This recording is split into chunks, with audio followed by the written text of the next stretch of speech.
ओम श्री गणेशाय नमः।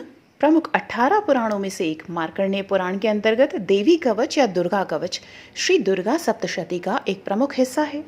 इस महाफलदायिनी देवी कवच को भगवान ब्रह्मा ने ऋषि मार्कंडेय जी को सुनाया था, जिसमें 47 श्लोक अंतर्निहित हैं। 9 श्लोकों में फलश्रुति लिखित है। फलश्रुति का अर्थ होता है इसको सुनने या पढ़ने से प्राप्त होने वाला लाभ। इसमें ब्रह्मा जी माता पार्वती जी की 9 अलग अलग दैवीय रूपों की प्रशंसा करते हैं। ब्रह्मा जी कहते हैं कि जो भी व्यक्ति श्री दुर्गा सप्तशती के कवच का नित्य पाठ करता है, माँ दुर्गा उसे अपना आशीर्वाद देती हैं। श्री दुर्गा सप्तशती का एक शक्तिशाली मंत्र है। हमारे आसपास की नकारात्मक ऊर्जा का क्षय कर एक सकारात्मक ऊर्जा की कवच के रूप में ये कार्य करता है, जिससे हमारे आसपास सकारात्मक ऊर्जा का संचार होता है। मंत्रों में नकारात्मक ऊर्जा को सकारात्मक ऊर्जा में परिवर्तित कर देने की असीम क्षमता होती है। तो अब आप सब भी ध्यान लगाइए और उससे पहले बोलिए जय माँ दुर्गे।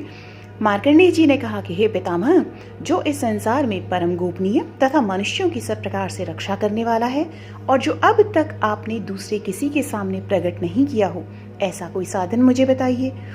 ब्राह्मण, ऐसा साधन तो एक देवी का कवच ही है, जो गोपनीय से भी परम गोपनीय, पवित्र तथा संपूर्ण प्राणियों का उपकार करने वाला है। हे महामुने, उसे श्रवण करो। प्रथम नाम शैलपुत्री है, दूसरी मूर्तिका का नाम ब्रह्मचारिणी है, तीसरा स्वरूप चंद्रघंटा के नाम से प्रसिद्ध है, चौथी मूर्ति को कूष्मांडा कहते हैं, पांचवी दुर्गा का नाम स्कंद माता है, देवी के छठे रूप को कात्यायनी कहते हैं, सातवां कालरात्रि और आठवां स्वरूप महागौरी के नाम से प्रसिद्ध है, नवीं दुर्गा का नाम सिद्धिदात्री है।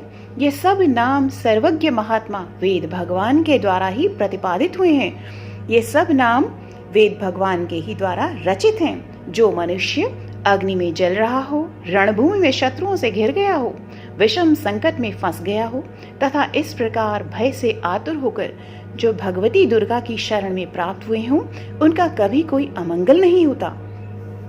युद्ध समय संकट में पड़ने पर भी उनके ऊपर कोई विपत्ति नहीं दिखाई देती। उनके ऊपर शोक, दुख और भय की उन्हें प्राप्ति नहीं होती। जिन्होंने भक्ति पूर्वक देवी का स्मरण किया हो, उनका निश्चय ही अभ्युदय होता है।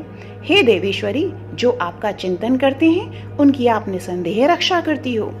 चामुंडा देवी प्रेत पर आरूढ़ होती हैं, वाराही भैंसे पर सवार करती हैं, ऐन्द्री का वाहन ऐरावत हाथी है और वैष्णवी देवी गरुड़ पर ही आसन जमाती हैं।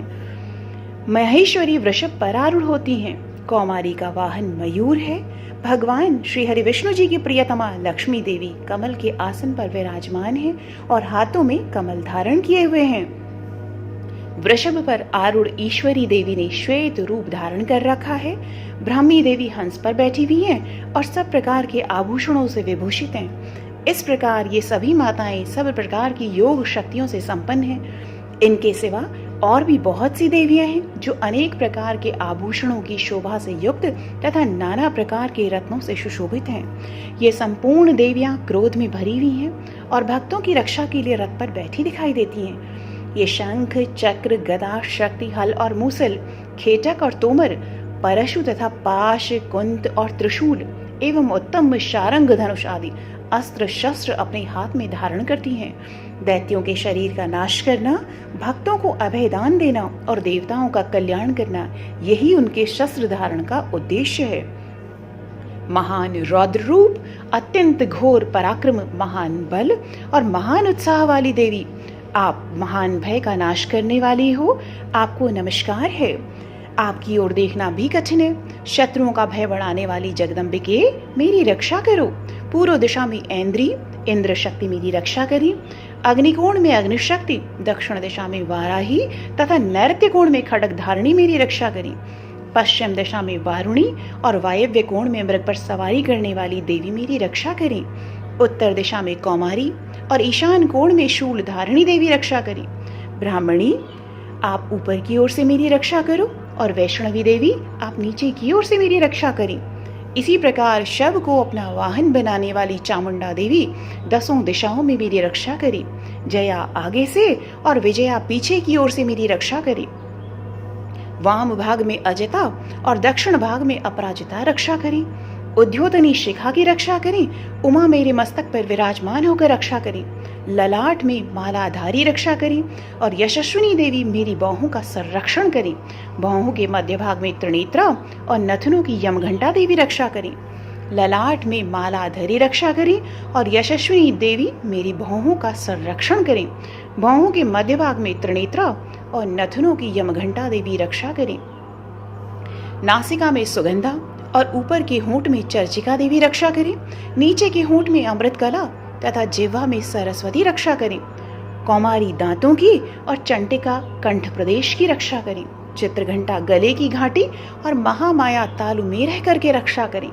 कामाक्षी ठोड़ी की और सर्वमंगला मेरी वाणी की रक्षा करें। भद्रकाली ग्रीवा में और धनुर्धरी पृष्ठवंश अर्थात मेरुदंड में रह करके रक्षा करें। कंठ के बाहरी भाग में नीलग्रीवा और कंठ की नली में नलकुबरी रक्षा करें। दोनों कंधों में खड़गनी और मेरी दोनों भुजाओं की वज्रधारणी रक्षा करें। दोनों हाथों में दंडिनी और उंगलियों में अंबिका मेरी रक्षा करें। शूलेश्वरी नखों की रक्षा करें। कुलेश्वरी कुक्ष अर्थात पेट में रह करके रक्षा करें। महादेवी दोनों स्तनों की और शोक विनाशिनी देवी मन की रक्षा करें। ललिता देवी हृदय में और शूल धारणी उदर में रह करके रक्षा करें। नाभि में कामिनी और गुह्य भाग की गुह्येश्वरी रक्षा करें। पूतना और कामिका लिंग की और महिष वाहिनी गोदा की रक्षा करें। भगवती कटिभाग में और विंध्यवासिनी घुटनों की रक्षा करें। संपूर्ण कामनाओं को देने वाली महाबला देवी दोनों पिंडलियों की रक्षा करें। नारसिंगी दोनों घुटियों की और तेजसी देवी दोनों चरणों के पृष्ठभाग की रक्षा करें। श्रीदेवी पैरों की उंगलियों में और तलवासिनी पैरों के तलवों में रह करके रक्षा करें। अपनी दाढ़ों के कारण भयंकर दिखाई देने वाली दंष्ट्र कराली देवी नखों की और ऊर्ध्व केशिनी देवी केशों की रक्षा करें। रोमावलियों के छिद्रों में कौबेरी और त्वचा की वागेश्वरी देवी रक्षा करें। पार्वती देवी रक्त, मज्जा, वसा, मांस, हड्डी और मेद की रक्षा करें। आंतों की कालरात्रि और पित्त की मुकुटेश्वरी रक्षा करें। मूलाधार आदि कमल कोशों में पद्मावती देवी और कफ में चूड़ामणि देवी स्थित होकर रक्षा करें।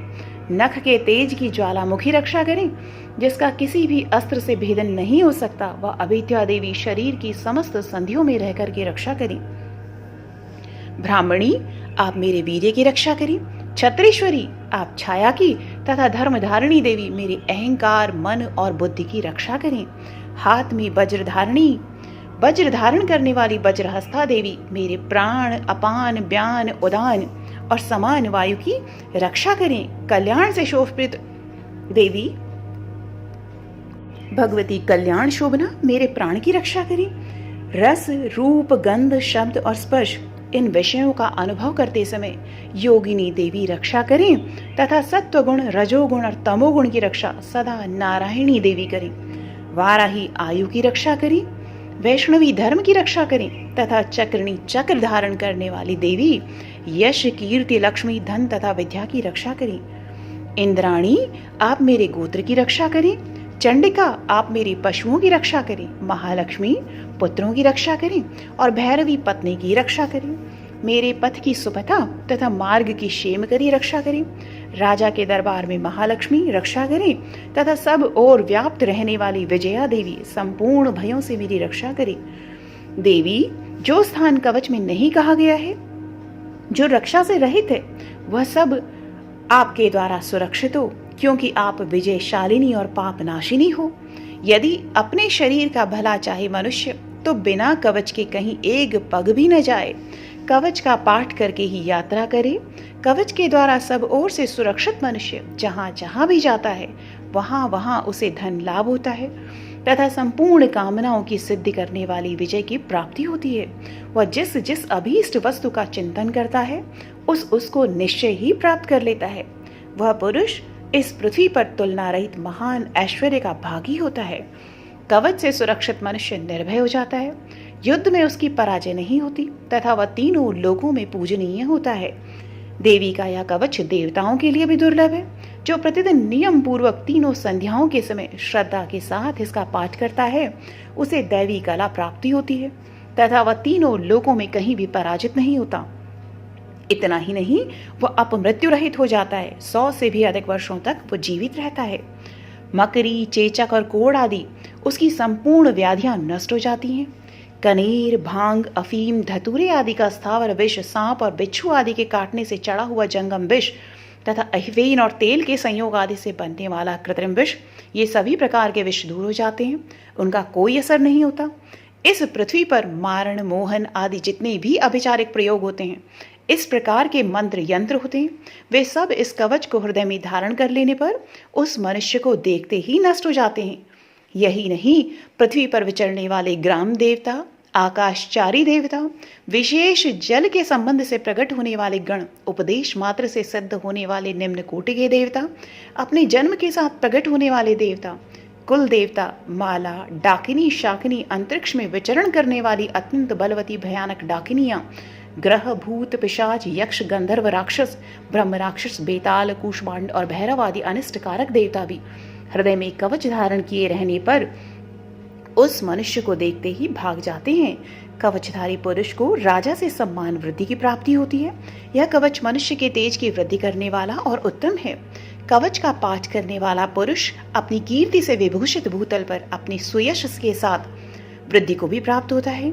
जो पहले कवच का पाठ करके उसके बाद सप्तशती चंडी का पाठ करता है, उसकी जब तक वन, पर्वत और काननों सहित यह पृथ्वी टिकी रहती है, तब तक उसके यहाँ पुत्र, पौत्र आदि संतान परंपरा बनी रहती है।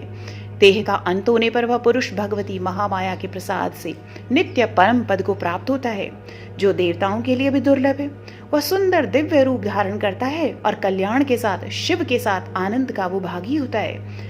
इस प्रकार से यहाँ पर देवी का कवच संपूर्ण होता है। तो सभी भक्तजन प्रेम से बोलिए ओम श्री दुर्गाई नमः। जय माता दी।